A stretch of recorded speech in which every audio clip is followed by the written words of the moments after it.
Hello, everybody. Welcome to the Health Potion, episode 5. Currently untitled, as it always is. Just the title should just be current. Just literally call it currently untitled. Currently untitled. Well, that's not bad. Currently I could, untitled. I could, do, I could do that. I was thinking of a different one called in the green corner or or something like that. But Oh. no, I like Oh yeah. I like currently untitled more. That's more creative. I like that a lot more. As always, I'm Adam. And I'm Eric. So we always forget to say our names. It's like first time listeners are like, who the hell are these guys? Are they even human? I'm John Bon Jovi. This is Chevy Chase. I'm I don't know who I am. I don't even know who I am anymore. You having an existential crisis at the very beginning of the episode? I guess. I don't know. What is my reason for living? Holy shit. It's nothing. Oh, that's right. E3! Woo! That's my reason. Yay!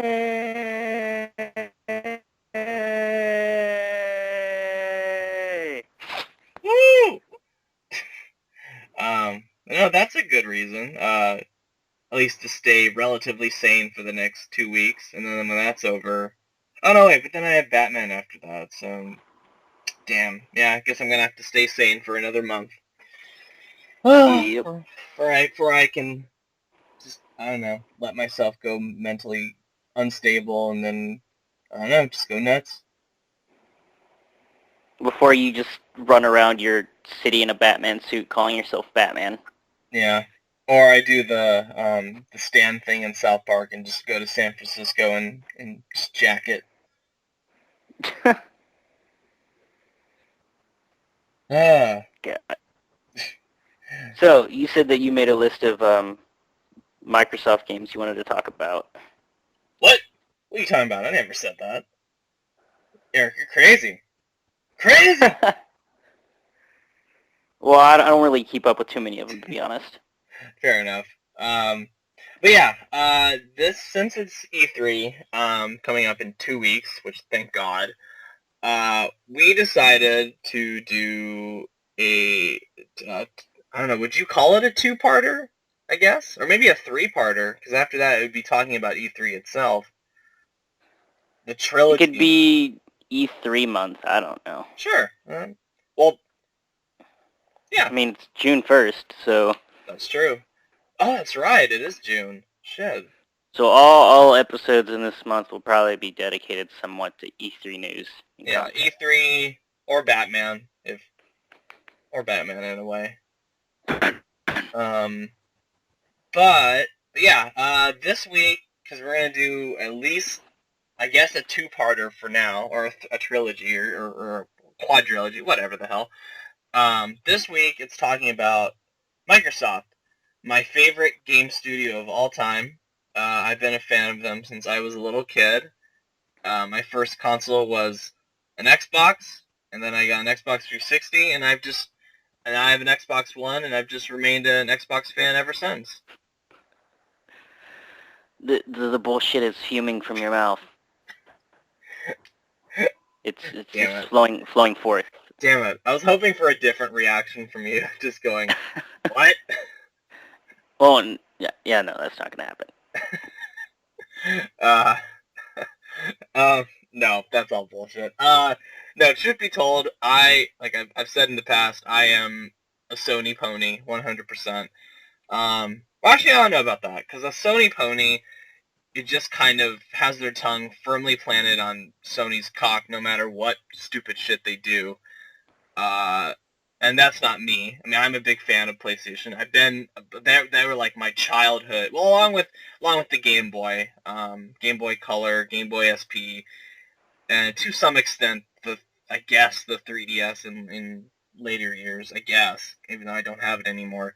But yeah, throughout my life, PlayStation has always been my primary go-to for gaming experiences. I've always had shitty PCs. Even now, I don't have that great of a PC. I've never really had much of a desire to own an Xbox, even though I do own an Xbox 360, just because somebody gave it to me. Even then, I don't play it very much. It's literally just sitting here in a box, not even hooked up to my TV, even though I have a good amount of games for it. I don't know, I've just never really had any desire to play it. It's not that I quote unquote hate Microsoft or I strongly dislike them. I'm largely indifferent. I would like to own an Xbox One, and that's, to me, the spirit of E3, what every conference, like especially one that just is all about one console, what I feel like the goal of that conference should be is you need to convince me, either like, it's two groups. A, I already own the console, and you need to convince me that my investment was a worthwhile one. Or B, I don't own it, and you need to convince me that this is worth owning. And so far, I think Microsoft, it's getting there, sort of, to a degree where I kind of want one, but there really hasn't been that major exclusive that has made me go, yes, I will play an Xbox One for this. Yeah, there's nothing that I would really play on an Xbox. I mean, okay, so for me, the issue is growing up, I had a TurboGrafx 16. That was the first thing I ever played. Kind of dates me a little bit, but hey. And then I got a Sega Genesis, Super Nintendo. Classic. Then I got a Sega Saturn, Nintendo 64, Dreamcast.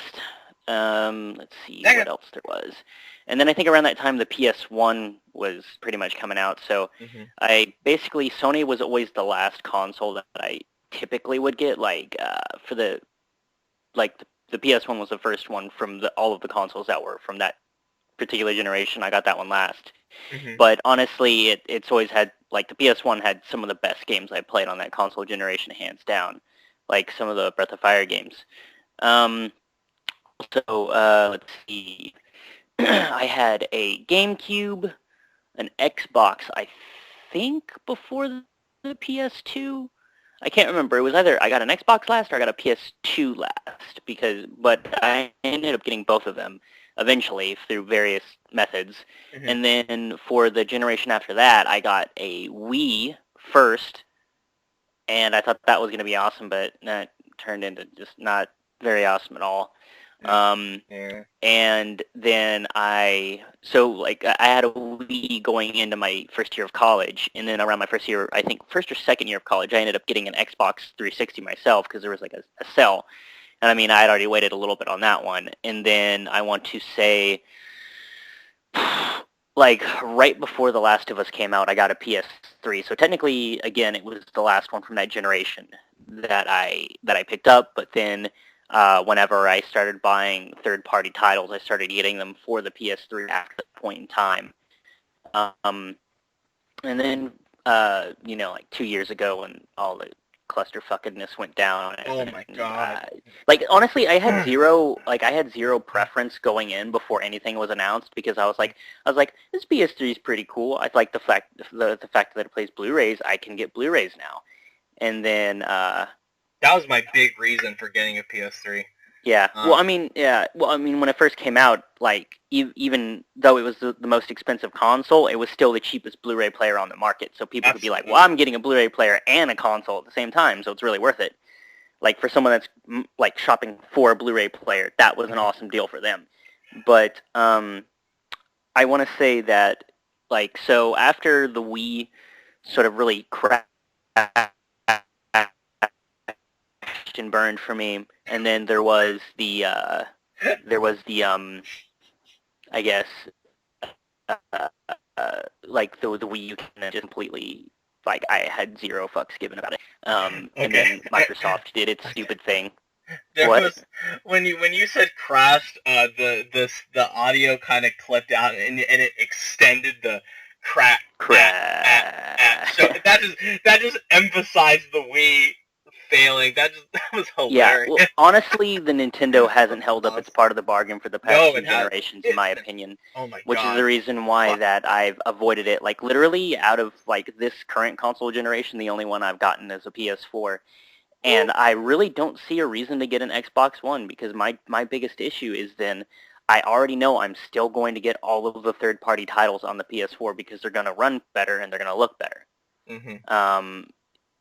I mean, because the thing is when I had my PS3 and 360, I was like, well, should I get this game for the 360 or should I get this game for the PS3? And then it didn't end up really mattering, because I was like, well, I'll see what this is like, because I should probably get some games for the PS3, like some single-player games. I remember getting Metal Gear Rising Revengeance, because at that point in time, any graphical differences were negligible. Like, they didn't matter, Minuscule. in my opinion. Yeah. They didn't matter, except for the Last of Us. Like, that game looked really good. It still looks really good. Anything by Naughty Dog on the PS3 looks better than Oh yeah, definitely. 360 does. Like, when I first got my PS3, like, it came with Uncharted 3, and my friend let me borrow the first two. So basically, though I would not have bought any of those day one, considering how short they are. Like, I finished one within like a 6-hour sitting. I've I'm like, never whoa, bought any of those games. whoa. Much as I'm a big fan of 2 and 3. I'm not really crazy about 1. But I've always rented those games, or I borrowed them from people. Yeah. Well, I mean, that's the thing. Like, I sincerely hope Naughty Dog helps the next Uncharted to where it actually has some decent length, so it's not like a 6-hour story mode and you're just done. But yeah, either way. So it's kind of weird for me, because this is the first time that I've just kind of, like, 2 years in, I've basically had no consideration on buying any of the other consoles. Because, I mean, I know, like, later this year, I mean, Microsoft has, like, Tomb Raider. I don't really care. I'm pretty sure, like, a year or two from now, we're going to get, like, a version of it on the PS4 that's going to be, like, a complete edition or something. Right. Because it's, like, a timed exclusive. It's not full exclusive like Street Fighter V. I'm just going to come out and say that the reboot Tomb Raider from 2013 is one of my all-time favorite games. I enjoyed that game even more than any of the Uncharted games. And I know I've gotten crap from people that have said, like, no, you need to slow your rolls. That's just crazy. And I go, how is that crazy? That it fixes some of the problems that I've had with Uncharted in the past, and it feels more. It offers more variety. There's more gameplay to it. It's a greater world. It's actually semi-open world. The combat is a lot more visceral and brutal, and I just like this. I don't like the story as much as the Uncharted stuff, but I feel like the campaigns are always is paced better than any of the other ones from the Uncharted series. I felt it was, like, kind of a mix between like Uncharted and Far Cry. Yeah. That's kind of what I felt like it was mixed between. But yeah, no, like, I never played it when it first came out on the 360 and PS3, and I got the PS4 version of it. And I mean, I've already sold it back now, but, like, I had fun with it, and it's awesome. I thought it was a solid game. So honestly, that's probably the same thing's probably gonna happen, with it when Yeah. And then honestly, as much as I've liked Halo in the past, I have zero confidence in 3. Oh, especially after the disaster of Master Chief Collection. Well, yeah, so I don't have much hope for Halo 5. Well, I mean, it's not even just the Master Chief Collection, but, like, when I got Halo 4, I was like, okay, this is an okay storyline. They're clearly building, like, a new trilogy with, like, a new studio. It's cool. And then, like, the multiplayer, like, I had so many problems with the multiplayer. It would drop. It would, like, migrate hosts. Like, there was, like, rubber banding. There was, like, hit detection was terrible. The netcode was way off. Mm-hmm. And I played it solidly for a little while. And the weird thing is, for, like, about the first week or so, the multiplayer worked just fine. Like, I had zero issues. And then just from that point on, it just started having all of these, like, issues and issues and issues. I think they were making updates, and the updates broke other things. And I don't know what the hell happened, to be honest. But it became so unenjoyable that, like, I only broke it out and played it with, like, friends, and that was, like, just pretty much, like, local co-op or local, like, PvP, and that was about it. So, and But then when I heard about the that's... Master Chief Collection where they knowingly released a broken game because they Oh figured my they could god, fix it by yeah. patching it, that's unacceptable. So I honestly, and then they just tossed out like it doesn't make any sense, but ODST. for, yeah, like because the thing is ODST isn't a Master Chief game, and I thought they would have. The weird thing is, I'd rather they I done Reach. no. I thought they Reach were is my gonna do a favorite. no. Hold on. I thought they were gonna do a standalone release, not just be like, oh, here's a download code for everyone that has the Master Chief Collection. Like I thought we were gonna get like a physical copy of it or like a digital one that you could just get. And I don't know if they even have that at that point in time because I didn't even see them talking about it at GameStop at all. No, it's through it's just a thing through, I think it's just through the Xbox Live Marketplace from what I've heard. Because Yeah, I haven't heard yeah. anything about it from Well, any the thing kind is of what everyone stores. keeps telling, from what everything I read, it says ODST Master Chief Collection. So I'm getting the feeling like you have to get it through the Master Chief Collection. Like Yeah. You can't get it through other stuff, which is really stupid, and it makes no sense to me. Well, because it's like an apology for how fucked up but the thing is, was. But the thing is, I thought they were going to release ODST anyway. No. Because it's supposed to be like it's supposed to be like a remastered ODST, and apparently it doesn't even have like Firefight. So they didn't even give you all of ODST. Yeah. Yeah, ODST is one of my least favorite ones. I would have rather they done Reach and put that in there because, like. Well, no, because if they're gonna do anything for Reach, they're gonna do like a full like nice updated version of Reach because Reach is honestly like a lot of people's favorite Halo game. Yeah. But yeah, but I'm actually kind of curious normally I don't give two shits about Halo. I think Reach and 2 are my big exceptions because I like both of those games. I'm not all that crazy about any of the other ones. But Guardians, from what I've seen, it looks like more of a mystery than the other ones. There's actually an air of mystery to it. Especially we'll see when that happens. Yeah, especially with the whole, apparently, I don't know, like, second protagonist or the fact that... Well, I mean, it wouldn't be the first time they had a second protagonist because you could play as the Arbiter. That's true, but it seems to me like there's two sides to a story or something where Master Chief is apparently a traitor or something, or where he's gone rogue, and it's especially from like the last few trailers that they did. Yeah. It seems interesting from a story perspective, but again, it's nothing I would buy an Xbox One for because I know somewhere down the line it's just... Yeah, like, I mean, honestly, I don't even, like, I mean, like, I don't know if this is on your list or anything, but, I mean, one thing that I saw that, like, might be interesting was that Scalebound, but I haven't heard about anything in, like, 2 years about it. Yeah, that's on my list. That's on the list. And, honestly, I don't really, I mean, unless they, like, pick unless, like, I mean, I'm pretty sure they're going to be announcing new stuff, because that other game that they had that was supposed to be coming out this year got delayed until next year. Quantum Break. Mm-hmm. The time manipulating one, Quantum Break. Yeah. Yes. I will admit, they have some interesting exclusives, like Scalebound, like you said, which is made by Platinum Games, the guys that did Bayonetta and Metal Gear Rising Revengeance, and they're known for their really quick, flashy style, which I like, and I actually like there's a lot of substance to their gameplay from the games that I've played by them. And Scalebound seems interesting. Well, it seemed interesting from the trailer that they showed. And then I found out it was some kind of, from an article I read a long time ago, it was supposed to be some kind of MMO, and I went, oh. Yeah, never mind.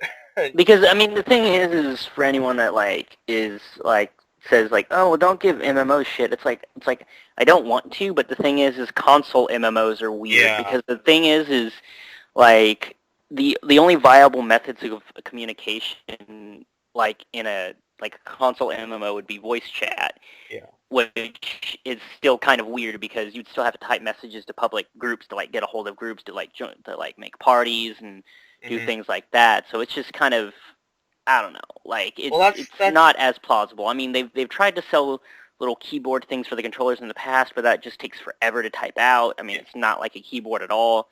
So I've always, like, shied away from console MMOs because it just, I don't see them like especially performing optimally, because that's the problem. Like they wouldn't perform as optimally because you can't converse with people the way you need to converse with people in an MMO. Yeah, especially after Destiny, where I thought, hey, it's Bungie, they're gonna show us how it's done, and then when that came out, I went, oh, well, maybe this Yeah, honestly, shouldn't like be done. I haven't even watched any videos for House of Wolves. yeah, I haven't watched any videos for House of Wolves. I haven't like seen any videos. I mean, because I don't have, like, if I still had internet, I probably would have connected with Destiny, or, like, connected and just saw what it was kind of like, But you can but then immediately tuned out. Don't you have the expansion pass, though? I don't have internet. No, I mean, once you get internet back, don't you have the expansion pass? Oh, well, yeah, I already have it. Yeah, I mean, you could personally try it for yourself if you wanted to, once you got the internet back. Well, yeah, no, I mean, I'm gonna try it eventually, but, Okay. like, it's one of those things where, like, if trust some other people. yeah, all the stuff for the Destiny DLC is it's like, if I hadn't already gotten that pass through, like, the, Ghost Edition, Mm-hmm. I would not have bought those DLCs. Yeah. I would not have gotten the, like, Dark Below or whatever it's called. Which Yeah. basically the thing is like I was really into Destiny for like two months solidly, 2 or 3 months solidly, and then I took a break from it, started playing other games, came back when the Dark Below came out, and basically about after half a month or about a month or so, I was done again because there was nothing else to do. It's like, oh, let's grind for more gear, and that's the problem with MMOs is like, that once you hit end content, like unless the creators can put more content out for you to enjoy, the only thing you can really do is make another character. But the thing is there isn't like that very many different character classes to choose from as opposed to something like World of Warcraft or like Guild Wars. Yeah, Guild Wars, where like you can create like several different classes that all like have different feels. Basically, the thing is like with all of the characters in Destiny is like they for the most part they all play the same. I mean, there's nothing different other than a couple of your abilities, but that's about it, to be honest. And I'm not criticizing that because the gameplay in Destiny is really, really good. I feel like it's some of the best like FPS gameplay I've like had in a very long time. Wait, best and everything gameplay? looks smooth, everything works smoothly, it looks great, everything's awesome. It's just that, yeah, it's some of the best like FPS gameplay I've ever had. Okay, because you cut out for a little bit. It's really good. Like I love it. Oh no, yeah, no, it's really good. The only thing that I dislike about Destiny is the lack of a story.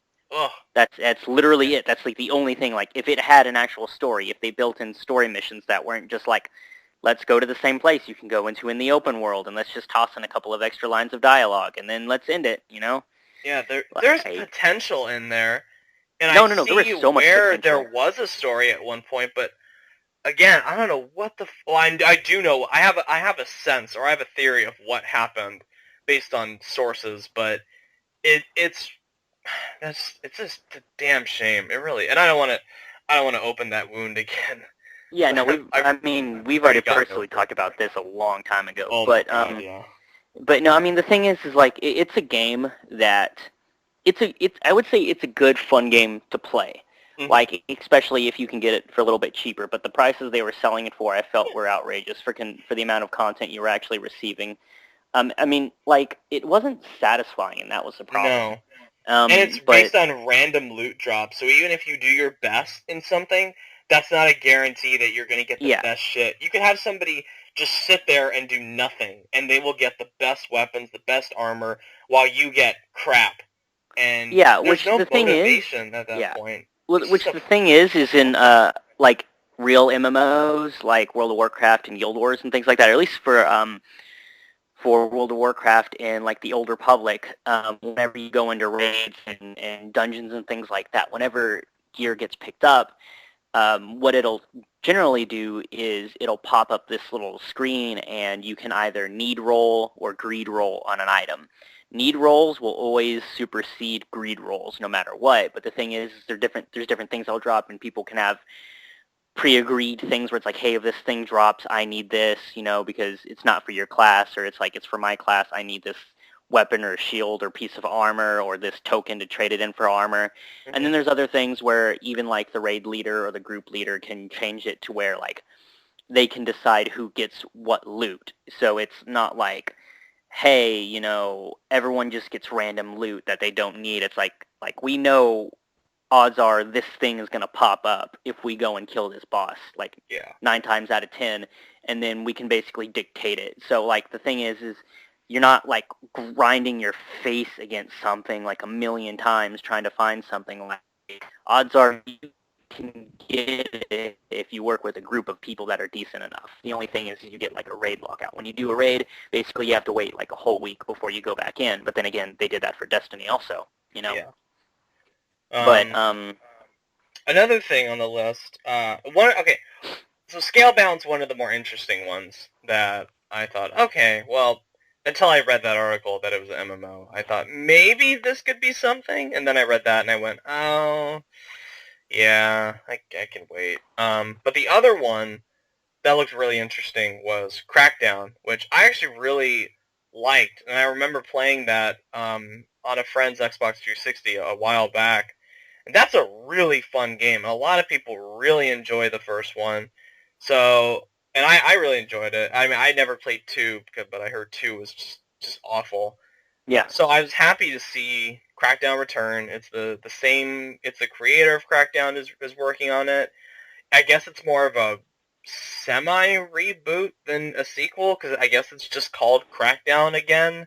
Like Okay. Star Wars Battlefront is just called Star Wars Battlefront, or not Battlefront 3 or something. It's stupid, but and we haven't heard anything about it since last year. But I'm hoping I thought they announced that like 2 years ago. No, it was last year, along with I think like Scalebound and Crackdown were last year. We haven't. And then there was that fighting game also. Oh, Killer Instinct. No, there was that other fighting game. Phantom Dust. Is that what you're thinking which of? I personally never heard of in my entire life. Oh, yeah, that was a game I remember seeing on the original Xbox, but that was one of the games that I saw, and because I'm not into card-based combat. Because that's why one of the big reasons I dislike why I can never get into Kingdom Hearts Chain of Memories, because I don't like the card combat. Yeah. But it was an interesting idea at the time for Phantom Dust, and it's I guess a cult classic now, or I don't know, but like a cult game, and it just had combat that people really were not the majority were not into, and I can understand why. But I'm kind of curious why they would bring it back. Well, because I guess they're doing this thing now where like Killer Instinct was such a big hit. And then they thought, hey, let's just resurrect another old property. I thought that was kind of bullshit how they sold Killer Instinct, by the way, though.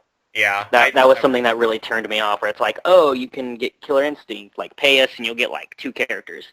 And then you have to buy stages and more characters. And it's like, yeah. Whoa, what? But what else is there? There was, but anyway, like, Crackdown... Like, I love open world games. That's probably my favorite genre when it comes to video games. So, but seeing Crackdown the way, like, it was portrayed, and to be fair, it was a CGI trailer, so you never know what you're going to get with that. You don't know. Yeah. But the way it seems from that is you can team up with other people and go after the gangs in the area, and I guess there's dynamic destruction, like buildings can topple and stuff like that, which seems really interesting and something I've always wanted. Yeah, I mean, hopefully, if they're going to do anything, maybe that's one of the games that they're talking about showing off again. So yeah, I mean, maybe it seems interesting.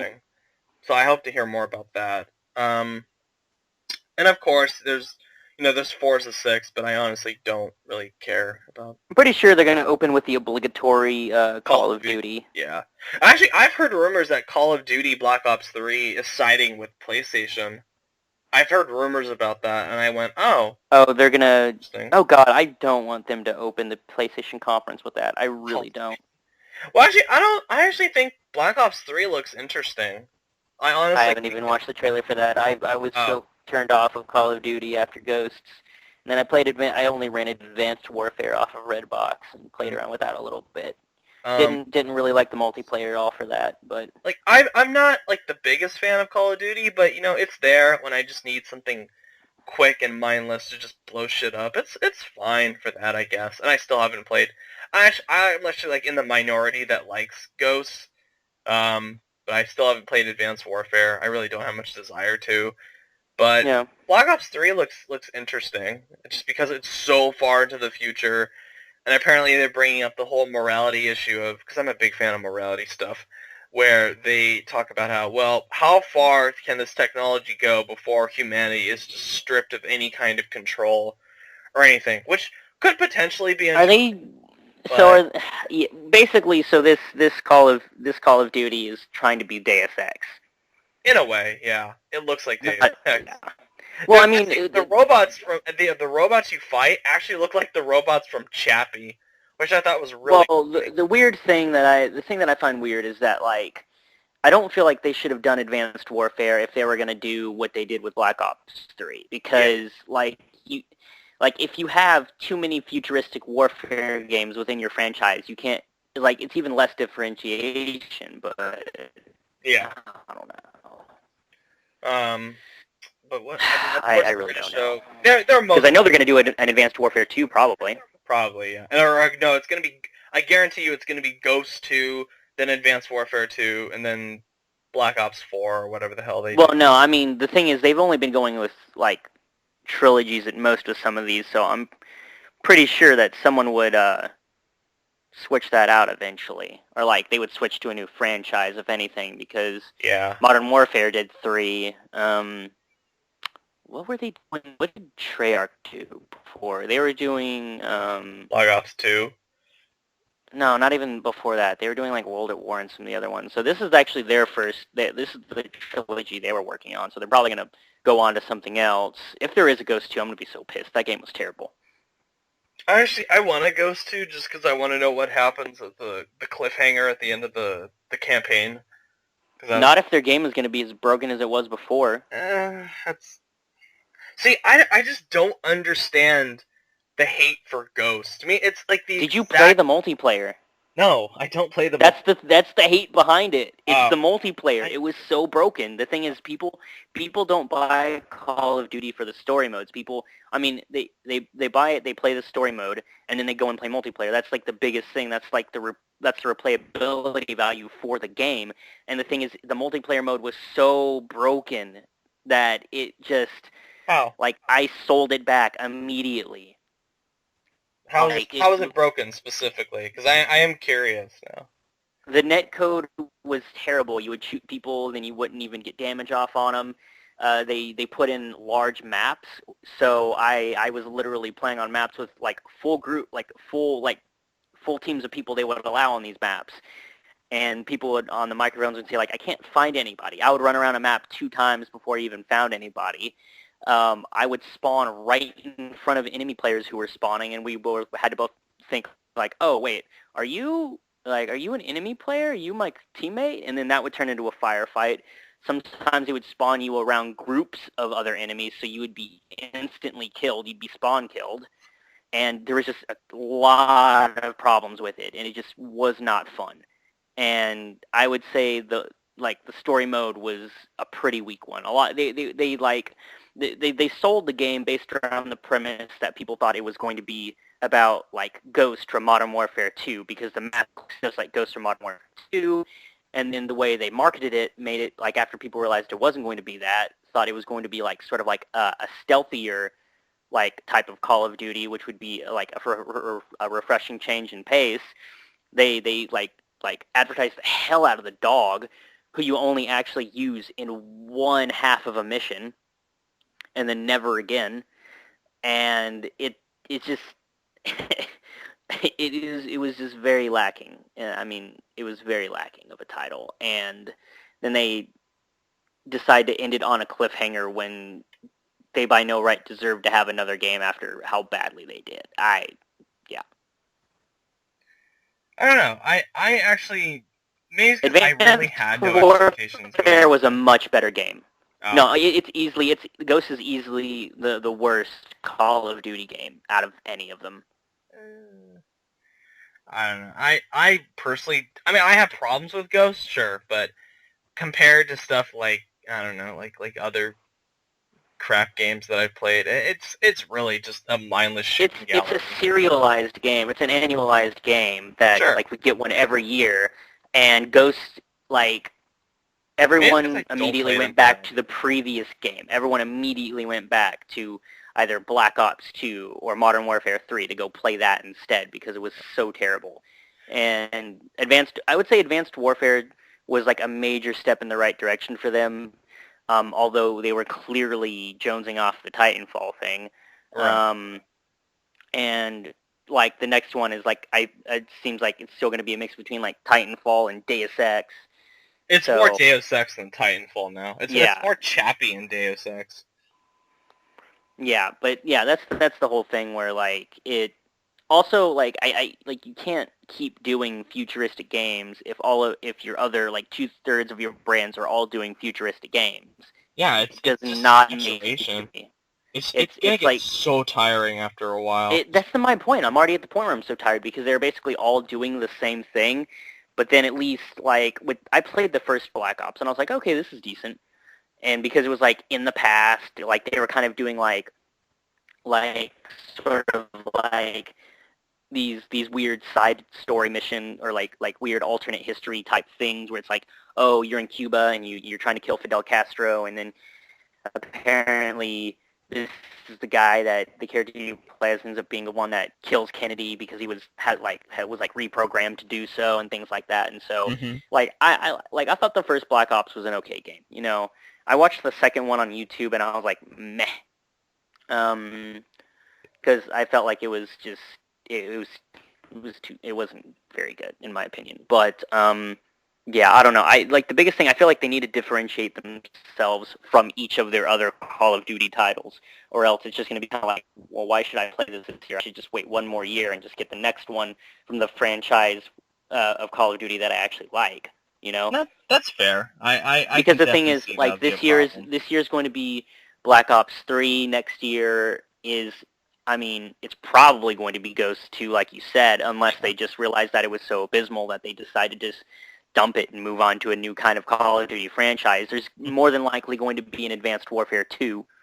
Oh yeah. That's pretty much guaranteed because I thought that one did. I think that one did commercially did pretty well. Um, but it's sort of like it's like pick your flavor, you know, like do you because the thing is people will still go back to their favorite Call of Duty and just play the multiplayer mode for that. Yeah.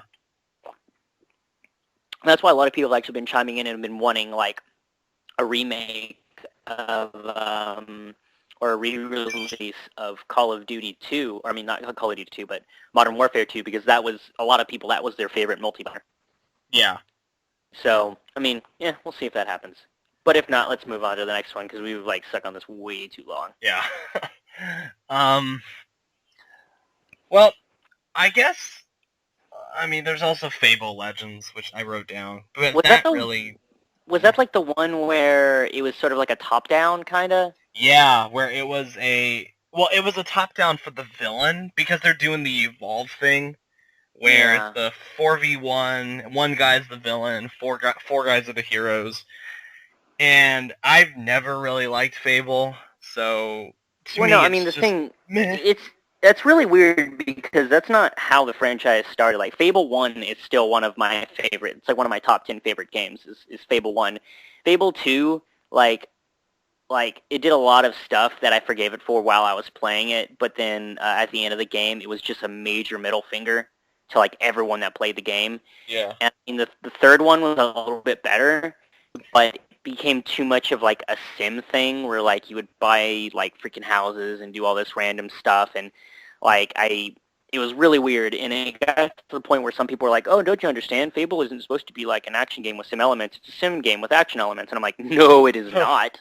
No, it is not. I played Fable 1. I know what was going on, but Molyneux is pretty much just kind of like lost it. I mean, the current game he was working on is just apparently gone under 2, even though it was kickstarted and everything.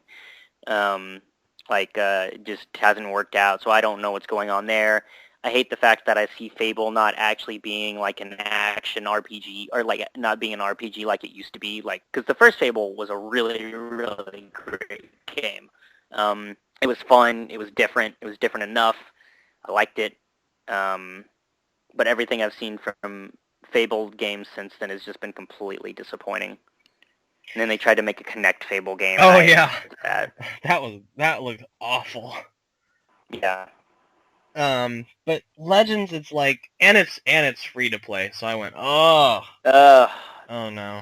They're basically just milking the franchise. It's just, I hate it, because it's like, I don't even know if Lion... people seem to like Fable, so why don't we just keep making Fable? Yeah, but like, I think Fable the way people actually liked it. Yeah, I think it is Lionhead working on it still, but it's without Molyneux. That's the only difference. Yeah. I don't know, just... like, I really was not impressed with what I saw last year when they showed the gameplay of it. I just kind of was like, all right, whatever. I would say to this date and time, the only game I would actually go back and buy for the 360 at this point in time, just to like play around with it again, would be Fable Anniversary. The Anniversary, because that, like, I'm assuming it's pretty much just like Fable: The Lost Chapters, but like with maybe updated graphics. I'm not really sure. But, yeah, no, it would be the only game that I would actually go back. Because, I mean, I'm on a 360. It's just, I'm not going to get an Xbox One. But anyway, Fable 1, for anyone that's, like, listening, and even for you, Adam, like, it's the only Fable game I recommend. It's the best one. Don't even pay attention to the other ones. Okay. Just play it, let it ride. Don't even care about anything else. Like, all of the other ones are major disappointments after playing the first one. That's what I hear from like world. Yeah, well, because the thing is they established a story in the first one, and then you ran into a character in the second one that you're like, oh crap, is this like a character from the last one? But it's been like about 80 years later, and then there's just no resolution at the end of the game. And then something that I didn't even realize, like when you play Fable 2, say when you go into a menu and you auto save, and you manually save your game, and then after a point the game auto saves. You consider the auto save to be separate from the regular save, correct? No, that's not how Fable 2 works. Where Molyneux literally said, if you want to get a different ending for your game, you have to replay the entire game instead of just reloading your save before you make the final decision in the game to do something different, just to see what it's like. And I was like, no. Well, no. That's kind of like Bloodborne, though. I mean, I guess I understand that, because it's kind of like you can Bloodborne. No, you can save your files in Bloodborne, though. Yeah, but you can't. That's the thing. But you can't go back and redo a decision that you make or anything. You have your save files for Bloodborne, though. That's the thing. You can go back to previous saves. But you can't make you can make another one, but it won't. You can't do it in that particular save. It's not like you can create duplicate ones of the one you're currently doing. It's only that one where, like, if you wanted to do something else where you, spoilers, where you don't want to fight, like, the final two bosses, you have to, and you make that decision by accident, you can't go back and redo it. You're stuck fighting the final two bosses. Well, no, but I mean, if you have a save state from before, then you can go back and just load your game. Yeah. That's what I'm saying. Oh, okay. I'm saying the autosave overwrites your manual save. Oh. Yeah, so you have no option to go back and reload your game. Yeah, I don't like that. Yeah, no, that's what I'm talking about. It's not like, it's not like where it's like, oh, well, I had a save, like, I saved manually like an hour ago, and it'll take an hour to catch back up, and like, let me go ahead and just try and do that because it would save me more time, and you go to redo that, and it's like, hey, it reloads the autosave from the end of the game. Yeah. It's like, literally, it nullified, like, your manual saves don't count for shit in Fable 2, which pissed me off. And I don't even remember if that was the case in Fable 3 or not. I just finished the game and was like, whatever. They keep nodding at a couple of characters from previous games or from the first one, but then they never confirm anything, and it's just frustrating. Like, the thing that everyone wants to know, or at least I wanted to know, was never resolved, so I was completely unsatisfied. Like, I would have been happy if it was just Fable 1 and that was it. But what's next on the list? I wrote down something Gears of War related, especially after Was it playing with that them. Gears of War trilogy that they're going to be releasing? I've heard various reports that it's either a trilogy pack they're going to release, or it's going to be an announcement for just the first one, which seems kind of pointless. But well, yeah, no, because the thing is, after they already released all of all of the Master Chief stuff together, I thought they were just going to release like the. Because I know there was a couple of leaks about stuff. For Gears of War, but I'm pretty sure if anything, they would probably just do like a collection release. I mean, because I haven't heard anything about an actual new Gears of War game yet. Yeah. Well, I think Black Tusk is the studio that's doing it. Oh yeah, because Epic isn't doing it anymore. Yeah, and even then, it's we'll see some. I know we'll either see like maybe a surprise small bit of gameplay for it, or just a CGI trailer, or like a small announcement for it, like what they did. We'll probably hear something about it, where it's probably like. I feel like after what happened with Master Chief last year, they wouldn't try and rush Gears of War or a Gears of War collection out the door this holiday season. I feel like they would not do that. They're like, whoa, that didn't really work last time. Let's not do that again. Yeah. But I'm of the opinion that I think this show will be really good. Like I genuinely think it's going to be one of the better ones of E3 this year. My biggest concern with what they're going to do is they're going to focus way too much on, and it's the same thing with Sony's conference. They're going to focus way too much on the virtual reality stuff. And in Microsoft's case, it's the HoloLens, which I couldn't give two shits about. I don't care at all about virtual reality, augmented reality, any kind of fucking nothing, anything that's not sitting on my couch with a controller and playing video games. I don't care. Yeah, because I feel like all of those are gimmicks. Yeah, they're not going to sell well. I don't know why. I don't know why Sony is even doing a virtual reality headset. I understand Microsoft, I guess, because it's fucking Microsoft.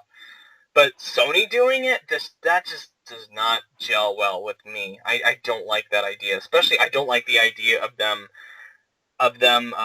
cutting off a large part of their conference devoted just for virtual reality, which to me, it was boring enough them talking about it last year for that little snippet. I can't even imagine how I'll be if it's like, oh, well, here we go. We're going to focus all about Project Morpheus, and it's going to be these games and these games exclusive to Project Morpheus. It's going to slow the fucking conference down to a crawl, and it's just going to be painful to sit there because I'm not going to be into it, and I'm just going to be pissed off and bored. And that's what I'm hoping Microsoft doesn't do, because you can't really demo stuff with the virtual reality headset unless it's both for Project Morpheus and PlayStation 4 without the damn headset. Which at that point I'm thinking, okay, because then that could potentially be a new property for Sony. Well, I wish if they talk about Morpheus like a little bit, and they say like, hey, if you want to try and actually experience this, go out and go to the show floor. Because the thing is you can't actually demo VR on stage. The people can't actually look through the VR. Like I'm fine with them talking about it and maybe like some games that they might want to make compatible with it, but like that's 5 minutes. I mean, 5 minutes tops. Like I gave them 5 minutes last year, and they didn't even talk about it for like 30 seconds, which I was like, okay, that's fine. But even those 30 seconds, I was like, come on, hurry up. I don't care. But yeah, I give them 5 minutes. 5 minutes is all I will personally tolerate them talking about it, because I just don't care. I don't. Yeah. I want them to focus on games. I want them to focus on first-party games mostly, which we'll talk about next week, but I have my fears about that. Yeah, so, do you think Microsoft is going to show off their VR thing this year? Yeah, I think they will show off some prototype of the HoloLens, because they made a big deal about it at their Windows 10 conference, which that's another thing. They're probably going to talk about how Windows 10 is so wonderful, how Windows 10 is going to be one with Xbox One and all that. Yeah, that's definitely something they're going to do. They're going to talk about how the like Windows is going to be compatible with the Xbox, and then vice versa, and how you can play your games with each other and stuff like that. Don't care. I so do not care. I have no desire to get Windows 10, at least for now. I'm not going to get an Xbox One unless they reveal that game that could potentially be the wower. But, I don't honestly know what, I mean, for the longest time, like, I could name other games where I'm like, if this game comes out, I'm going to go buy it tomorrow. Like, like with, on the PS3, like, I was like, if they announce, like, Kingdom Hearts 3, I'm buying a PS3 for Kingdom Hearts 3. Like, that's a good console seller, but, like, I know a lot of people are going to buy Xbox Ones for Halo 5, but, I mean, honestly, I haven't seen anything that's been like, wow, I got to get this, Yeah, that's one of the big reasons I got a PS4, just because after that conference 2 years ago, where they just went up on stage and just pummeled Microsoft to a pulp. Oh, yeah. They just went on, was like, boom, Final Fantasy 15, which, to be fair, is going to be on Xbox One as well, but I would just feel dirty playing any kind of Square Enix game on the Xbox 360, because that's just, I don't know. I have nothing, like I said in the past, I have nothing against them getting Final Fantasy 15. I have nothing against them getting Kingdom Hearts 3, but it's just, to me, it's just weird playing those properties on an Xbox. It's just strange, and I don't like it. Yeah. I don't, as I said, that's fine. You own an Xbox, you have every right to buy it. More people will be able to enjoy it. More people could become inspired by those games to go out and make their own games. That's fine. I have no problem with that. But it's just personally, every time I see the Xbox logo next to Kingdom Hearts or Final Fantasy 15, there's just that little thing in the back of my mind that just kind of goes, ugh, like, no. Well, the thing is, if you notice, like the first Final Fantasy games that started coming to the Xbox started with 13. Dumps. Yeah. But to be fair, and we've seen how that's gone. Is on the PS4 only, not Xbox. I know, and that's why apparently everyone loves it. Yeah. Literally, there's so many people that are saying Final Fantasy 14 is amazing. Because also it cross-plays between, like PC and PS4. Oh, does it? Yeah. Oh, wow. I never knew that. Yeah. Huh. Interesting. But like it looks damn good, by the way. I mean, it just like the art style of it is just fantastic. It because looks fun. Even on the PS3, I downloaded this little bit of like beta that they let us download and try it, and like even on the PS3, awesome. Like it was solidly cool looking. It played nicely. It's just that I yet again ran into those same like chat issues where I couldn't really talk to anybody. Yeah. But I mean, it was good for what it was, and apparently they have a new DLC that's coming out, and like Heaven's Blade or Heaven's Wrath or something, and everyone seems pretty excited about it. And apparently, like, it's brought solid attention back to Final Fantasy. Like, it's doing good and profitable from what I understand. Yeah, and the episode Du Sky for 15 was awesome. So, I mean, to be fair, that has problems, and they could easily just iron those out. Well, did you hear that they're actually going to update it? Yeah, I'm really excited about that. Because it actually shows that they're like, you know what? Hey, like, remember all those changes that we said we were going to try and implement that we got like user feedback off from you from? They're probably going to implement those and see what people think about it in the upgraded version of it, which I think is awesome because that way they know what works and what doesn't work. Mm-hmm. But honestly, I wish kind of like more games would do that, where it's like, hey, like we're going to give you a little slice and we're going to work on it, as we're working on it. That way that not only do we have our play testers, but we're going to have you guys out there working on it too. And if you find any issues, because I mean, like that's something that so many companies seem to miss. And like Square Enix looks like they're going to knock it out of the park on this one. Is like they can play test it as much as they want, but then when they release it to the public, like all of these issues immediately become like, oh, like people just find them and like they're like, we didn't even know this problem existed, and it's like Square Enix is just kind of like avoiding it. And they're just kind of like, well, yeah, let's play it and see what we can find. Mm-hmm. So I appreciate that. I think it's going to be a really awesome game. The last thing that I have on the list is just pretty much new first-party IPs, which I'm thinking. Yeah, I'm pretty sure they said they were going to announce more. Yeah, Phil Spencer's so I would be interested in. Like he said that this will be a conference mainly focused on first-party IP, and I'm thinking, okay, good. Okay, yeah, and actually, I'll give it to them. Last year at E3, I thought Microsoft probably did the best job because it actually what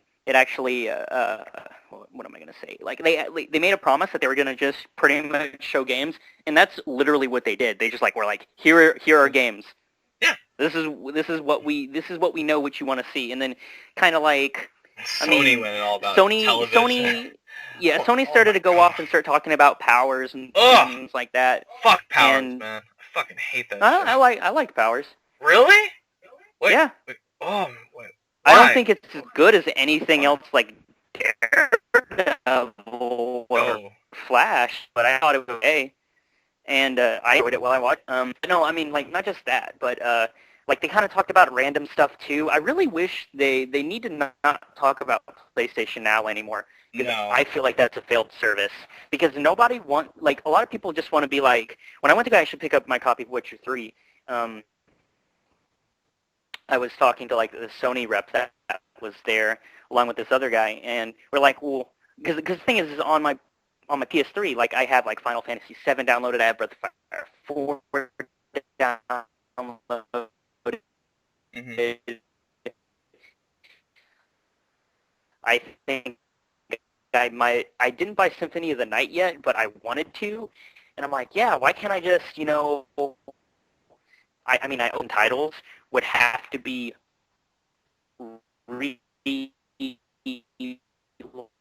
licensed for the PS4 because apparently they were only licensed for the PS3. So that's the reason why that they basically created the PlayStation Now, was the way to having to relicense all of their games by streaming them, because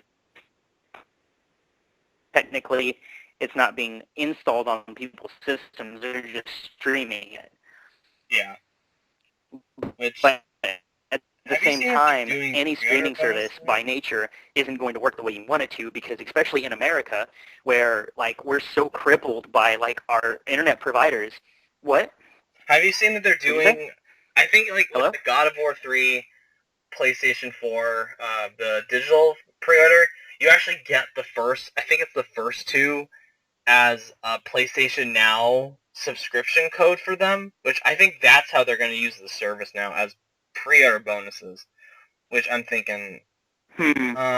Well, okay, so if in that instance, if you can use those codes and you can play it via PlayStation Now, but not have to pay for PlayStation Now, then I feel like that would work out just fine. Yeah, I think that's what they're doing with it.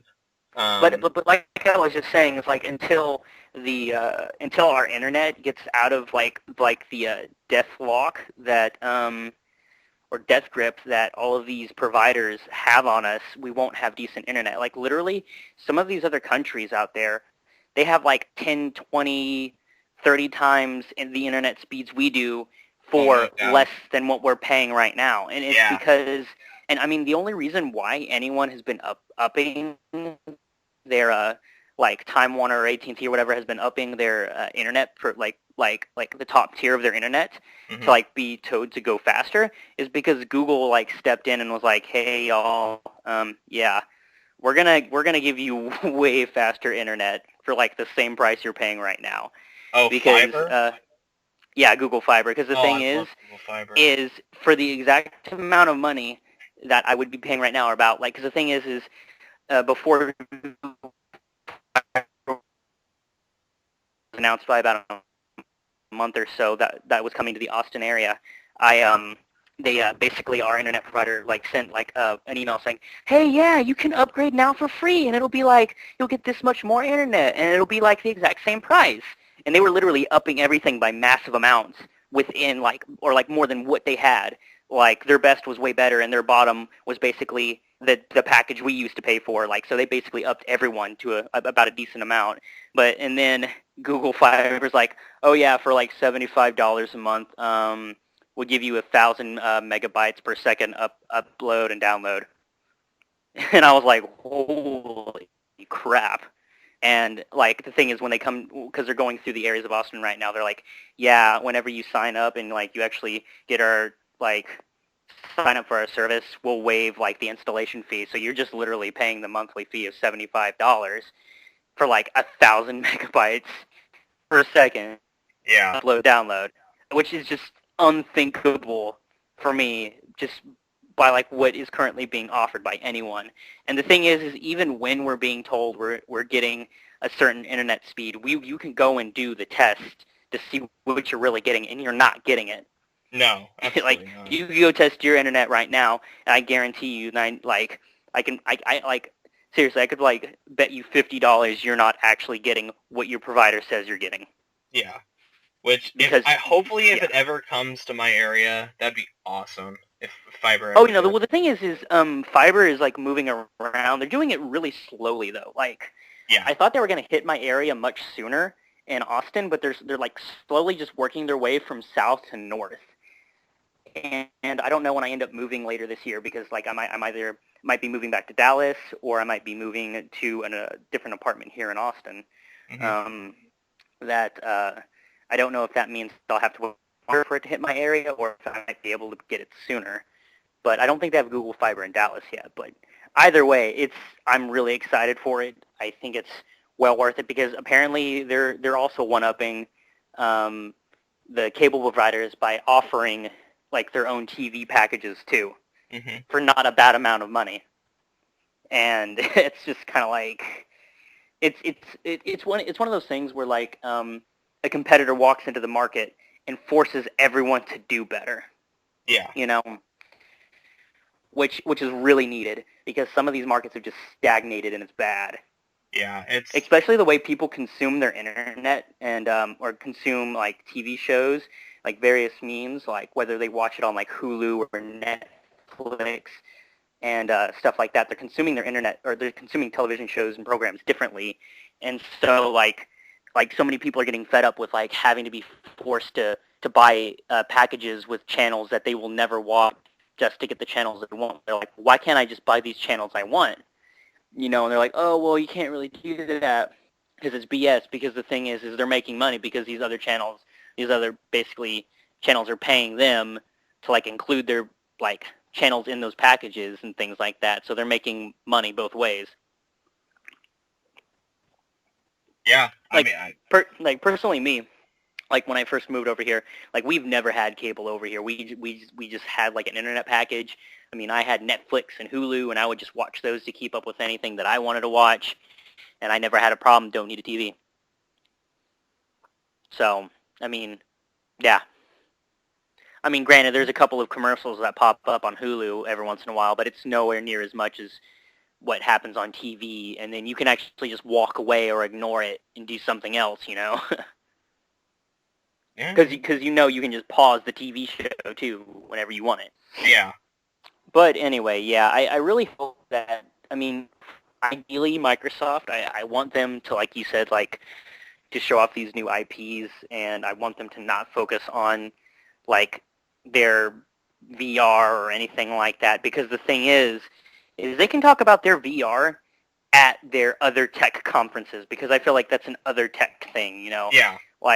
Like the thing is they learned their lesson definitely after that first year when they were talking about the Xbox One, where they basically talked about a cable box for like an hour, and everyone hated it and tuned out. They realized, and they definitely improved last year. Like literally, when I watched their press conference last year, I got to the point where I was like, you know what? I could consider buying an Xbox One because I can see they're actually trying to fix their shit. Also, I'm kind of interested in this new controller. Like they're releasing like a new controller. Oh, that's right. I forgot about that. And then there's that rumor of them doing the slim design of the console, which I'd actually be on board for because I know because everyone that's gotten everyone that got like an Xbox One and a PS4 initially were like, man, like, because the thing is they were looking at the Xbox One and then they were looking at the PS4 and they're like, well, this PS4 like has better technology in it and runs better.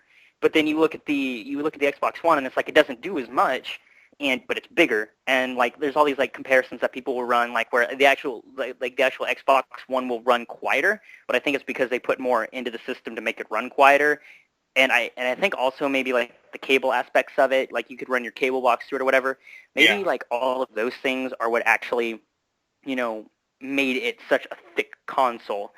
But I'm wondering if when they do release a Slim, if they'll basically be cutting off, like they'll sell two different versions. Like this is like the version that comes without like the cable box and this stuff like that, and this is the other version, that still has all this other stuff, Mm-hmm. But I mean, literally, if they hadn't cut Connect, I'm so glad they cut Connect from the system. Like because the thing is that was major for them. Like that's what's actually gotten them the most sales, I think, in my opinion, is like they were dragging for so long, and then when they dropped Connect, and then they dropped their price even more. Like they basically dropped their console's price by lower than the PlayStation 4. Well, yeah, the thing is initially, like everyone, great value. like I think they were saying that the 350 price was supposed to like change after the holiday season, but it hasn't. So I think they're actually just going to leave it at $350. Yeah, and it comes bundled either with I think there's two bundles out. There's the Master Chief Collection bundle, which that's already like a good deal because you're getting 4 games on it, and then for $300.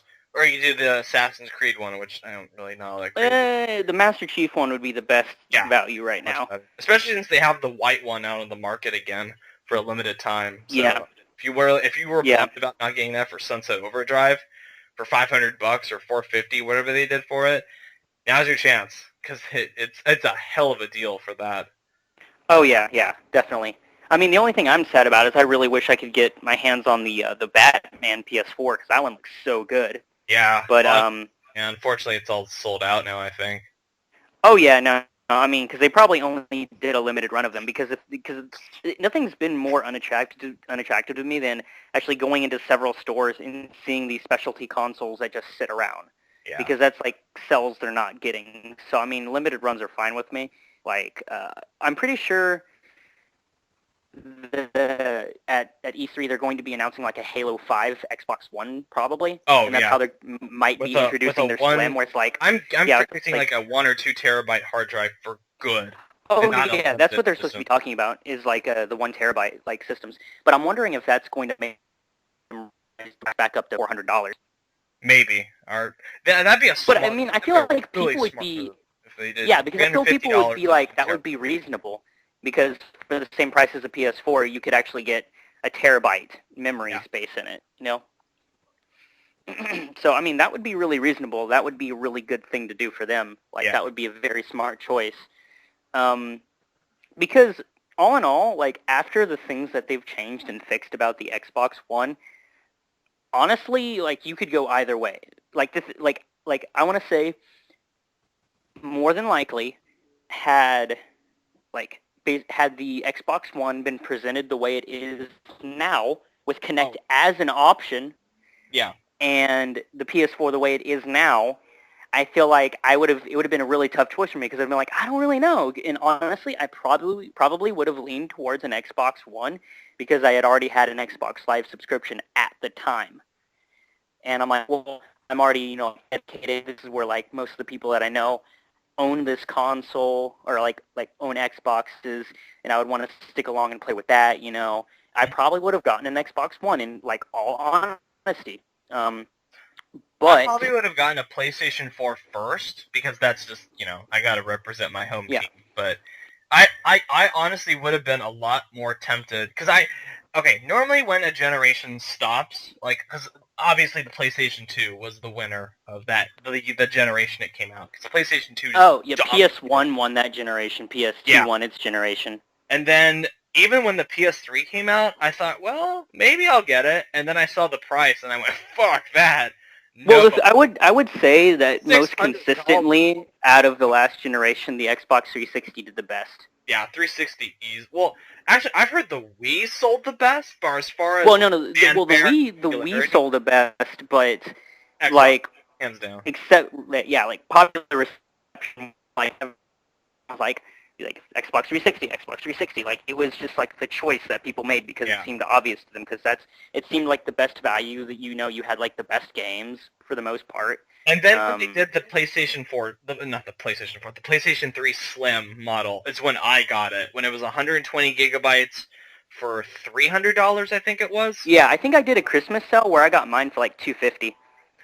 And it was like I remember sitting at a restaurant, and I was sitting there, and it was like one of those times when I was seriously considered, because this was around, I think maybe summer of 2009 when they were talking about God of War 3, and I just finally was of age where I was allowed to play the first two God of Wars in the house in front of my mom, because she didn't care at that point. So I actually really got into God of War at that point, and I thought, well, the third one's coming out, so maybe this would be the time to get a PlayStation 3 finally. And I was debating with myself about, and I had this napkin, and I started writing down all the pros and cons about, Xbox 360 versus PS3. And the only benefit that the 360 had was that almost all of my friends, that was their preferred console. But I didn't do online gaming, so I wouldn't have connected with them anyway. Yeah. The PlayStation 3 was the winner, hands down, at that point. Well, yeah, that's definitely the thing right there. It's like, also, because you got it later on down the line when it was cheaper and it was like the slim model, it had more space, it became the clear and obvious choice for you. Yeah. Just like when the thing is, I also got my 360 in a holiday deal. I got both of them in holiday deals. Because the thing is, I'd been playing my brother's Xbox 360 for the longest time, and then I got my own, and I got the Xbox Elite, and that had a decent space, that had like games with it. It worked pretty well. I mean, I had the online that I'd been paying for a while. I mean, it all worked pretty well. I mean, and also they got past their red problem, which was catastrophic to start with. I have this is probably the first time I've touched this console in a while. I have because I've never really bothered to look, I have the 250 gigabyte Slim, I guess. You got the Xbox Elite. Do I have the Elite? See, I can't even Is it black? Is it black? It's black. You have the Xbox Elite. Okay. Because the original Xboxes were white, and then eventually they came out with I think a black one. There was a black one, but then they came out with, like, when the slim one was the Xbox Elite. And they marketed, they're like, hey, it runs better. You don't need an external fan to run the system because like it has a better fan in it, so it runs smoother, because the Xbox 360 would overheat. But I would have to say, honestly, like, something that I've been pretty happy about, as opposed to what kind of happens when consoles launch, like with the Xbox One, PS4, both of them honestly haven't really had any like problems where like you couldn't use your console or the console breaks down on you. I really haven't heard of them. Hacking, besides the Lizard Squad thing, but I mean, like that's completely separate. That's not like they built a console that would overheat and they didn't think about it like what Microsoft did. Yeah. No, I get what you mean. But yeah, I mean, when I finally got the PS3, and I got God of War 3, and I think like Grand Theft Auto 4 was the first game I got for it. I really enjoyed it, and I know a lot of people at the time, like a lot of my friends were like, like, why do you have a PS3? That's so stupid. You should have gotten an Xbox 360. It's so much better. And then around the time when they really started cranking out the good exclusives, at the end of its lifetime, like Journey and so The Last of Us. I'm gonna have to say, like, one of my pros for actually getting The Last of Us, getting a PS3, was when I saw all of like the promotional stuff for The Last of Us. I was really, really into it. I'm like, man, this game looks good. Yeah, and the thing is, I want to say I actually pre-ordered The Last of Us before I even bought my PS3. Because I remember the demo they did at I think it was at E3 2012, where that ended with the guy getting blasted in the face with the shotgun, and it just cuts to the title, and I was like, holy fuck, I want this game. Yeah, no, literally, like, when they showed all that, he's like, no, don't. And I was like, yeah! And then everyone was just like, what? When they showed it, I remember a lot of my friends going, can I borrow your PS3 so I can play The Last of Us? And I would go, Yeah. oh, no, fuck you. Seriously. I would have to say, hands down, out of every single game that I played on the PS3 and that I've played on the Xbox 360, Last of Us was the best game from the last console generation, in my personal opinion. Like, I would say a close, like, somewhat within the top 3 would probably be Deus Ex Human Revolution, which I'm so excited they actually have a new Deus Ex coming out, by the way. That's actually, like... So, for Mankind Divided. Well, no, the thing is if they do as good of a job as they did with Human Revolution, I'll be 100% happy. Totally. Like, because it was a damn good game. Like, that was the first Deus Ex game I ever played, and I thought it was damn good. Yeah. But yeah, no, I mean, it's... But like, we'll just have to see how how all that goes down. Yeah. Anything can happen. You never know. Yeah. I could end up wanting to buy an Xbox One for all I know if they introduce that one game that really turns my head and I go, yeah, I want it. The thing for me is I just don't honestly see it happening. Like, you never know. Because the thing is like, for me, there's only a couple of games like that would, like I was saying, Kingdom Hearts has always been like a deciding factor and stuff like that. And I knew it was going to come out on a Sony console. So, I mean, that was also one of my, like, motivations to get a PS4, because I was like, crap, you know, I really like Kingdom Hearts. I want to play the next one. However, like, I don't know when that's going to happen. I don't know if it's going to be on the PS3. I don't know if it's going to be on the PS4. PS5. But, yeah. It's going to be on. Yeah. PlayStation but, I mean, 5. Kingdom Hearts 3 is a launch title. Well, you're going to have a fun time because apparently they're supposed to cover more of that this year. Oh yeah, that's what I'm totally... Not until goddamn November. Fuck. Because, like, Square Enix is having a press conference, isn't it? Yeah, but I really doubt they'll show anything. They'll most... You know what I think they're going to show? They're going to show the Kingdom Hearts 1.5, 2.5 PS4 collection. And I'm going to go... Well, no, I know. Like, okay, so what they're probably going to do is... they're probably going to do that because that would be really smart. Yeah. But aside from that, what they're probably going to do is they're going to have they're going to have probably another trailer for Kingdom Hearts 3, and then on the end of it, they're going to make the announcement of the PS4, Xbox One Kingdom Hearts collection. I hope you're right, because I want... No, I'm pretty... Because the thing is, it's not going to have gameplay, that's for sure, because the thing is, there's like a list of things where it's like, we know it's showing up, but we don't know if they're going to have gameplay for it or not. And Kingdom Hearts 3 is probably that. They're probably going to show off gameplay and stuff for Final Fantasy 15, though. And they're probably going to announce something else. I know EA is supposed to announce another Star Wars game because they have basically rights to Star Wars games for like the next 10 years. They got the Madden deal with the NFL. But I hear they might be reusing things from Star Wars 1313 for this new Star Wars game. So I hope that's the case. No, but I just hope, like I said, and we'll talk about Sony next week, but I just hope they mainly just focus on first-party stuff. Just forget about, not forget, but just because minorly mention VR. Yeah. Minorly mention your services and what, you can even show a little teaser for a TV show or a movie or whatever, as long as you keep it short. Don't fucking drag it out like they did last year.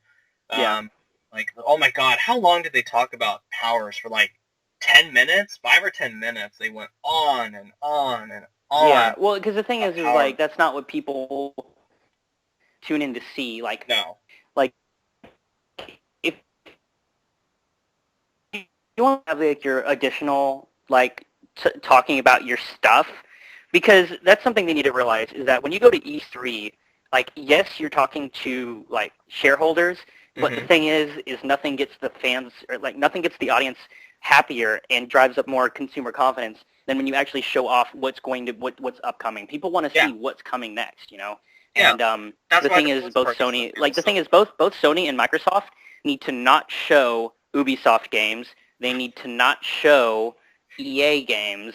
No, they need to you know Sony's going to do Battlefront. They're going to do a huge display for Battlefront. Well, yeah, because they've already bought into it, but I'm saying like they need to not be doing that. My biggest actually, is Ubisoft having a press conference this year? I heard they weren't.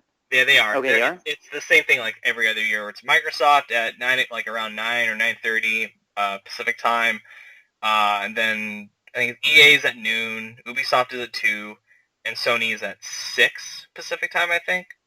Yeah, around that. And well, Bethesda is actually doing theirs. Hmm? The day before, Bethesda is doing theirs. No. Bethesda is Sunday night. When I looked at the schedule, I didn't see that. It was like the day before. Bethesda is 7 p.m. Pacific time, Sunday the 14th, and then you're doing the Monday. It's Microsoft, EA, Ubisoft, Sony, and then the next day it's the morning. It's Nintendo, and then yeah, no, that's why I said they're doing it like the day before. Like Bethesda's is the day before. Oh, I thought you meant like the big four were doing it before Bethesda. No. I said Bethesda is doing it the day before. Okay. Because I already know they're going to be showing off.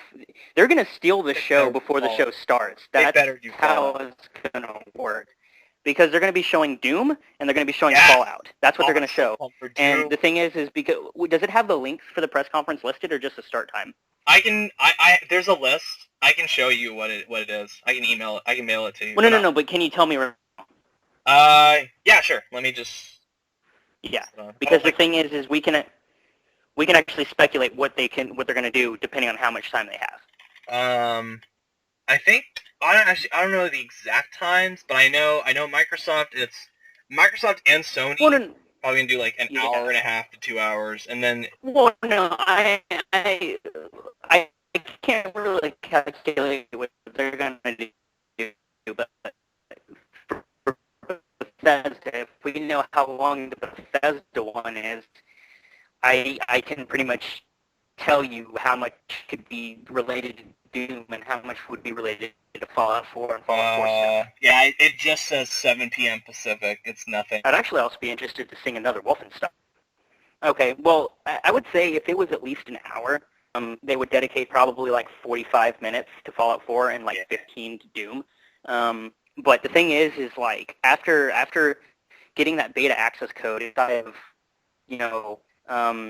what was it called? Wolfenstein. Everyone was like, "Where the hell is Doom? Where the hell is Doom? Where the hell is Doom?"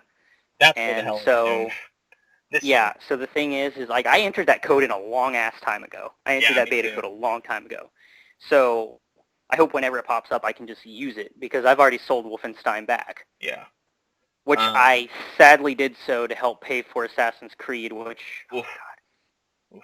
Let's not even mention the fact that I'm going to use my $15 gift card credit plus Mortal Kombat X to get Batman because I am not interested in Mortal Kombat anymore. No, I don't blame you. After the shit they pulled with the fucking... That's still... The thing is, their stuff doesn't work the way it's supposed to, and I mean, I don't have online I don't really have consistent online, so... Like, almost half the content is locked if you don't have online. Yeah. That's the problem. Which, I mean, it was fun. It's just that, like, I'm not, like, that big of a, like fighting game person, but I thought it was going to be a little bit different, but... I'm a big Mortal Kombat fan, but I was disappointed with X. Like, of the... Yeah, it didn't have as much as they said it would. Yeah. Well, it's just a bunch of goddamn shitty business practices. It's like plagued their minds. It just like shot themselves in the foot doing all these dumbass microtransactions and this whole thing with the extra content beyond the season pass. Oh my god. The next anything additionally from a game that I'm going to actually pay for is I'm definitely going to get the Witcher expansions. That's a guaranteed fact. Yeah. And then I'm going to be getting for Batman. I'm going to be basically picking and choosing. I'll only buy the story mission content. I won't buy like any challenge map stuff. I don't like their challenge maps.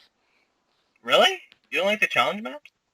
No, I don't like challenge map stuff. So I'll buy the Batgirl stuff, and I don't know if there's supposed to be something else like that, but yeah, I'm just kind of bummed out because I won't be able to get any of the free stuff The Witcher's getting right now, like for a while. But maybe it'll be really something where not, it's like... it's not necessary, but it's a really nice thing what they're doing.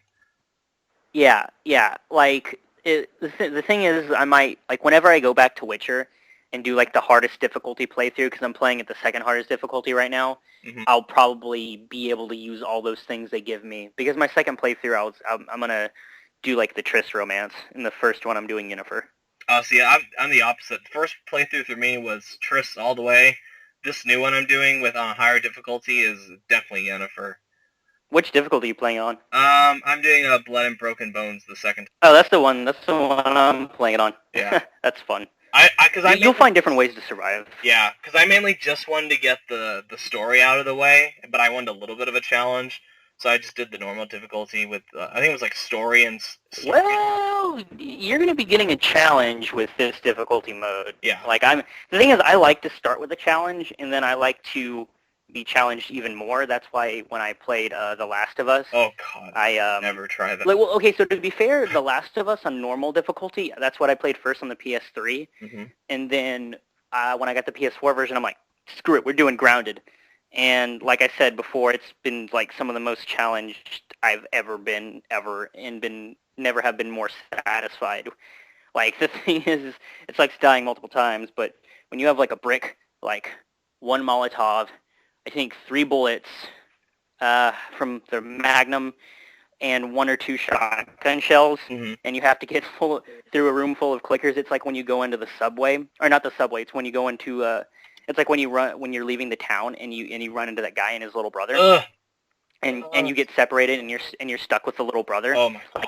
Like, that immediate moment right there, like that was so difficult. Like, I tried sneaking, I tried stealth killing, I tried moving around, but nothing. Like they always saw you. Basically, I had to like make a sound to piss one of them off, and then I hit one with I threw a Molotov. Like, one ran into the fire, a second one ran into the fire and died. So those 2 were dead. I hoped one of them would drop bullets. Sometimes they did, sometimes they didn't. Like, when another one ran up to me, I beat its head in with a brick, and then I think I killed 1 or 2 with a couple of the bullets. And I'm like, okay, I did it. I'm so happy. And like, the thing is like, other my other friends at my house were watching. They're like, oh my God. And they're like, did you do it? And I'm like, yeah, I think so. They're like, good job. But yeah, that's actually one of the games that would actually get people to come around, like, actually sit down and watch what I was doing, was when I played The Last of Us. It's so tense. Oh God, they did it right. It's like the most tense I've ever been in a game, but not like where I'm afraid, but it's just like, oh God, it's like you're on... Sweating bullets. Yeah, and you're like, let's do this, you know, but it was well worth it. Also, because of the fact that you don't get as much in that game, like, you don't get as much, like, resources to, like, do lockpicks and make shivs and stuff like that. I had to make sure that I collected all of the pills I could literally find along the way from saves. I did save codes, combinations. I would sneak around. I'd always make sure that I would get everything, because you need it. Max out your health, and then basically whatever you can from that point on. But yeah, no, awesome game.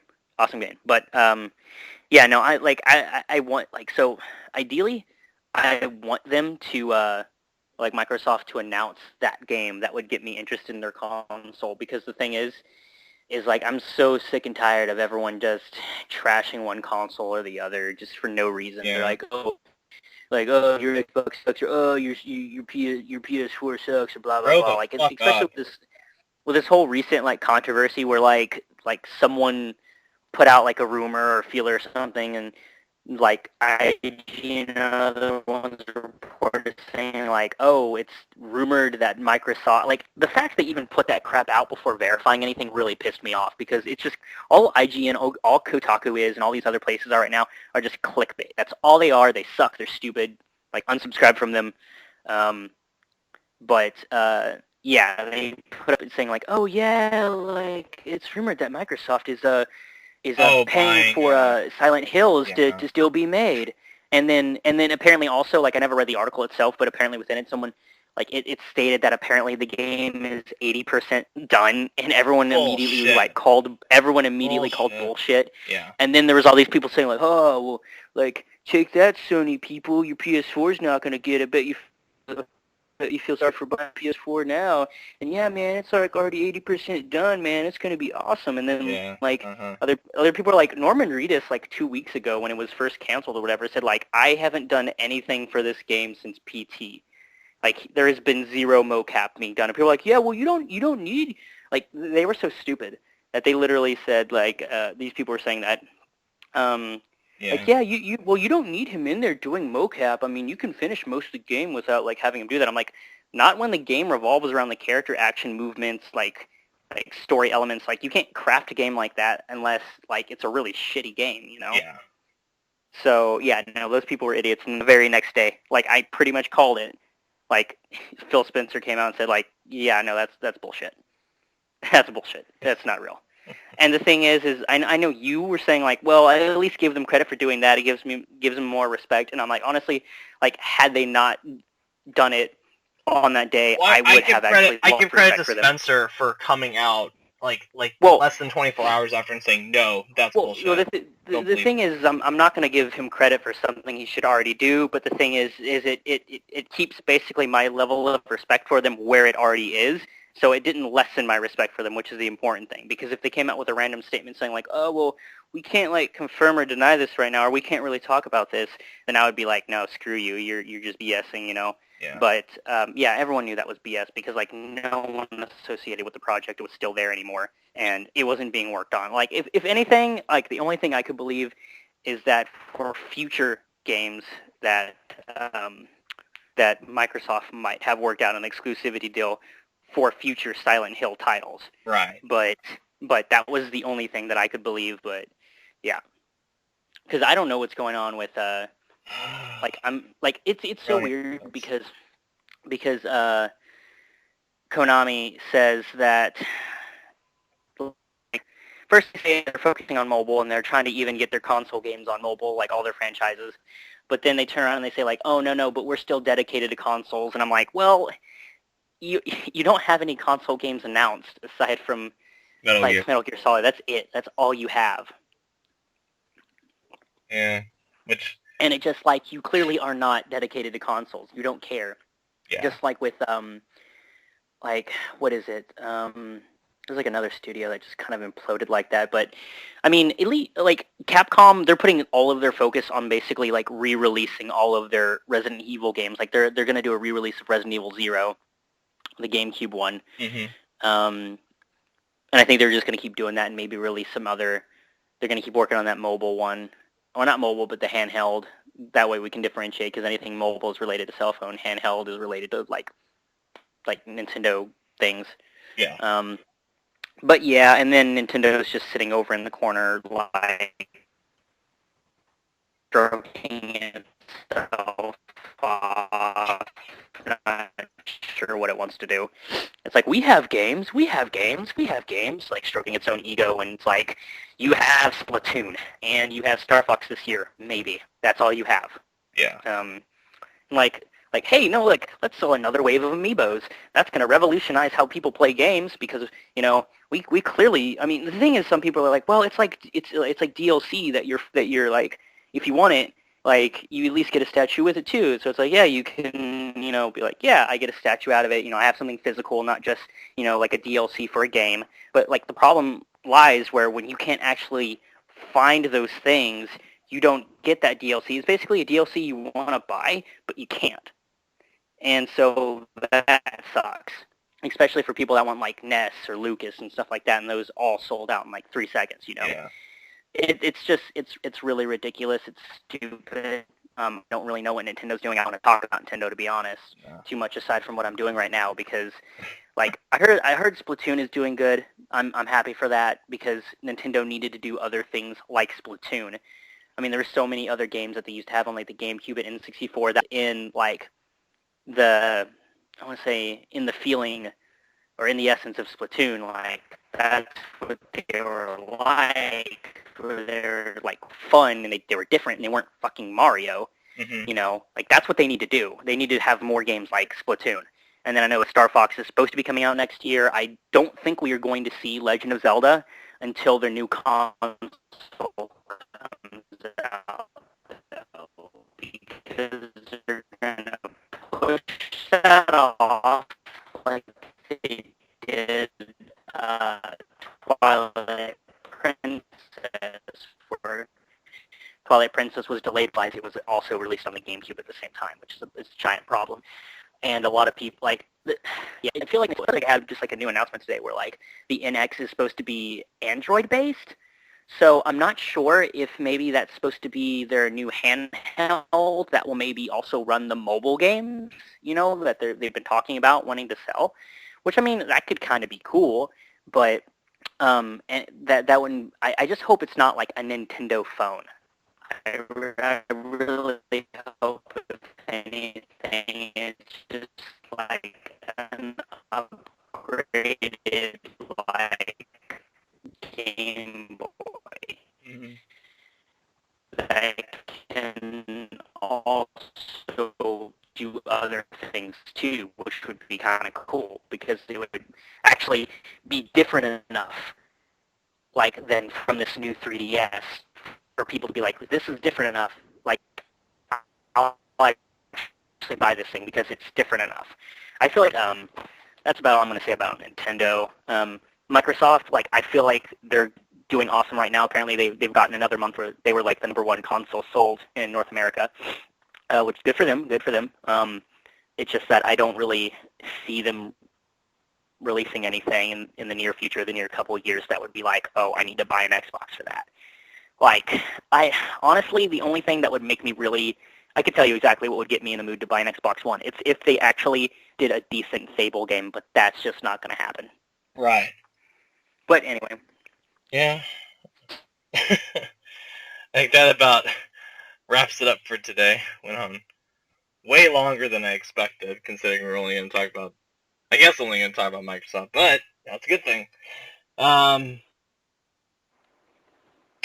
So yeah, next week it's going to be the Sony discussions. I'll jot down some stuff, what they could potentially show, what they most likely will show, and what I hope they do and don't. I'm going to end up talking about Battlefront for probably about 30 minutes of that show. Probably. Because they're going to open with that for 100% fact. Oh, they're going to treat it basically what they did for Destiny last year. They're going to be doing that for Battlefront this year. Yeah. I hope not. And I don't know. I would just say, like, as a side note before we actually stop, is that I keep seeing there's like a lot of massive hate towards the team or DICE and stuff that's working on Star Wars right now, because they don't blame them. They keep posting all of these images saying, like, it's like, oh, are you ready for it? Oh, look, Darth Vader's going to be here. It's like, yeah, there will be lightsabers. And then I think the most recent one that I saw was a picture of someone like with leaves, and they're working on modeling leaves themselves. It's like, yeah, we're absolutely dedicated to details and things like that. And it's just like someone's like, oh, well, no space battles, but hey, at least the leaves will look realistic. And I mean, it's like I understand what they're doing, and I appreciate the level of commitment they're putting in, but I feel like no one is going to appreciate it because of how they breached the whole issue of like no space battles and things like that. If they hadn't said that no one was interested in space battles, or they feel like it would detract from the game and stuff like that, like, I feel like if they hadn't said that, people would be more receptive to anything else. Like, make it say, like, hey, we're working on everything. We're trying to work out the core stuff, like, at least, like, acknowledge that people did care about it instead of sort of, like, brushing it under the rug like they did. They literally did. And what's more, they kind of insulted everyone by, like I said, they said that we couldn't no gameplay. That it wasn't interesting. They said it wasn't interesting. Yeah, and no gameplay. They keep talking about it. They keep saying, like, oh, we're going to show gameplay at E3. And everyone's like, well, stop showing us these little teasers and images, because these little teasers and images don't tell us. Like, even if it could be, like, a direct picture from gameplay, we won't know that until we see it. So we're just going to think you have a CGI cutscene up there, a CGI image, It's problematic. Like, it's really bothersome. And basically I'm just trying to avoid it because I don't want to get mad at them, because I know that they're putting in a lot of hard work and effort, and it's probably going to look really, really good, but if they would have just shown us gameplay already, like, I don't think they would be getting nearly, like 3/4 of the hate they're getting right now would not exist. Like, it would only be that small group of people that were just going to hate no matter what. You know, people are going to be mad about certain things, but they're going to be like, you know what? They showed us gameplay. You know, it looked really awesome. It looked like it's going to be pretty fun. You know, like, I can wait for this other stuff. I'm disappointed it's not there, but it's still fine. You know, but because they haven't, they're just going to get hate for from the celebration all the way until E3. Mm-hmm. But yeah, that's all I have to say about everything. That's my day. Yeah. All right. What the hell is this show called again? Dick butt. No. You already did that for like the first one. What? No, it was like Title Unknown or something like that, or. Oh, Health Potion. Or That's unknown. right. What the hell is this? No, I meant, what the hell is this show in general called again? Oh, it's called the Health Potion because you drink it and you go glug, glug, glug, glug, and you feel better. Oh, man. Da-da-da-da, da-da-da-da. Oh, I don't want to get sued by Sesame Street. Well, anyway. Yeah, I don't want to get sued by them. Yeah. I don't think CD Projekt Red will sue us, so I'm just gonna... Yeah. Good stuff. Everyone, go buy Witcher. Yeah, like I said last week. Go buy Witcher. If you don't, you're just denying yourself a great game. Whatever. Yeah, if anyone's like worried about waiting for DLC or anything like that, don't. I don't have an internet connection. I've just been playing Witcher this whole time, and I've only run into a couple of problems, but it's nothing major. Go play it, have fun. Yeah. I'm gonna say don't do what Adam did and rush through the story. I didn't rush everything and play it. Damn it! I did not rush. I spent like 2 weeks. I kept talking about all of the. You said I'm not joking. I'm like saying, hey, I'm gonna do this Triss quest. Should I do these side missions? And you're like, yeah, go ahead and do the side missions. You might need it for the levels. And then I keep talking about these side missions too, and you're like, I don't know what you're talking about. I'm like, did you not do the side missions? No. You're like, Jesus Christ. Anyway, but yeah, okay, everyone. This was our Microsoft, I guess, talking about Microsoft hopes, expectations. Next week, we're going to talk about Sony and probably a good number of stuff too. But yeah, and then honestly, depending on scheduling, E3 week, we will might be discussing things post most of the conferences. So there'll be a lot of stuff to talk about. So we might break down exactly what we want to talk about, into a couple of different shows. Like this week is Microsoft. Next week is Sony, plus probably a couple other things that we might hear about in between then. And then the last 2 weeks out of the month are basically going to be like an E3 Part 1, E3 Part 2. So tune in for that. Rate, subscribe, call us dick butts. You should just put a dick butt inside of the health potion for the art. You hear that, Ivan? Put a dick butt in the health potion, the actual potion. Dick butt.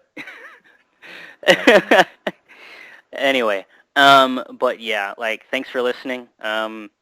Like I've said previously before, if you if there's anything in particular that you want us to talk about or you feel is pressing, that we just go way off topic, just comment and let us know, and we'll try and constrain it a little bit more because we kind of we go off topic. Oh yeah. Totally. This has been a really long show. This is actually one of our longest shows we've actually had since the very first one. Our probably second longest. Yeah, but anyway, okay. Hope everyone has a great day. Get ready for E3 and the Batmans. Batmans mostly. But okay, have a great day. I'm Batman.